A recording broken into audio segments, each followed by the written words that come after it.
You ready? You ready, Larry? Okay. So I want to talk to you about a serious problem. It's affecting people around the world every day. Their work and home lives are complicated by it. It affects tons of people and it's easily overlooked.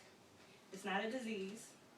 The issue I'm referring to is effective listening in personal relationships.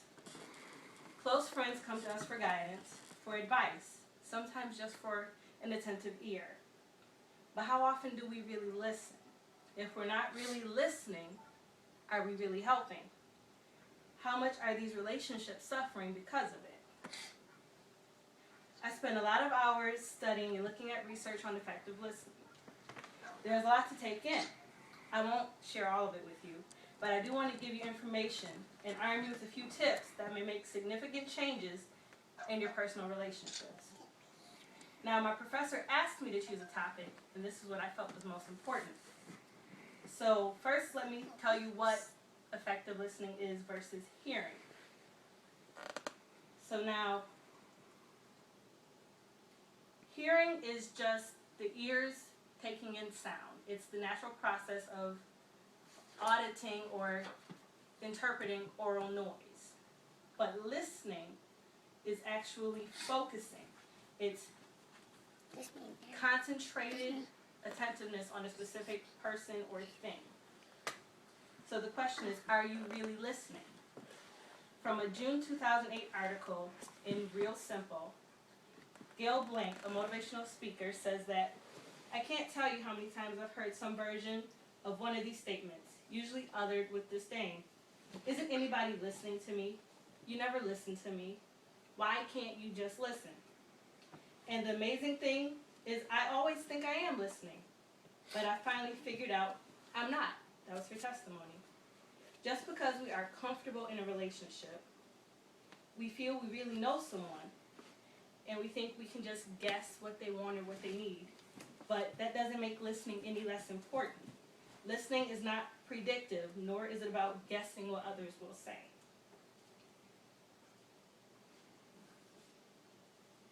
In the book, The Lost Art of Listening, How to Learn to Listen and Improve a Relationship, Michael Nichols, a professor that says, talking without listening is like cutting an electrical cord in half and hoping that somehow something will light up. So now that you are aware of the problem, what can you do about it? These are a few tips to improve listening. Try to set an atmosphere for listening. Just like you shouldn't use your phone while in a movie theater, if there are multiple distractions or a disruptive environment, it is going to be difficult to listen. Likewise, do not encourage or rush conversations due to time constraints.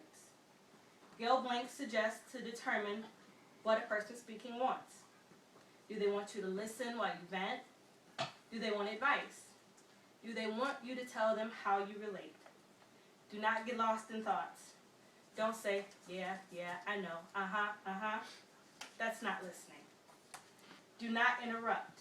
Gail Blank more simply says, wait and just keep listening.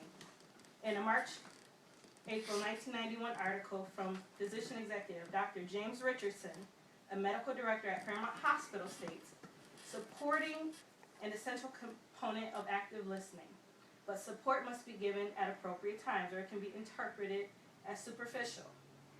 So in other words, when someone comes to you to listen, wait until they finish what they're saying before you give your feedback. Ask questions. Make sure you understand what they need from you, and then give feedback. Now you've been made aware. You know the difference between hearing and listening, and you have tips to improve your listening. So now what? Put effective listening to use. Practice effective listening. Practice tips with people that you talk to, and ask if they notice a difference, if they feel that you're helping more or that you understand them better now that you've listened. And thank you for listening. Bravo. I'm having a hot flash. Bravo. Joke, huh? Yeah, get a new shirt, Mom.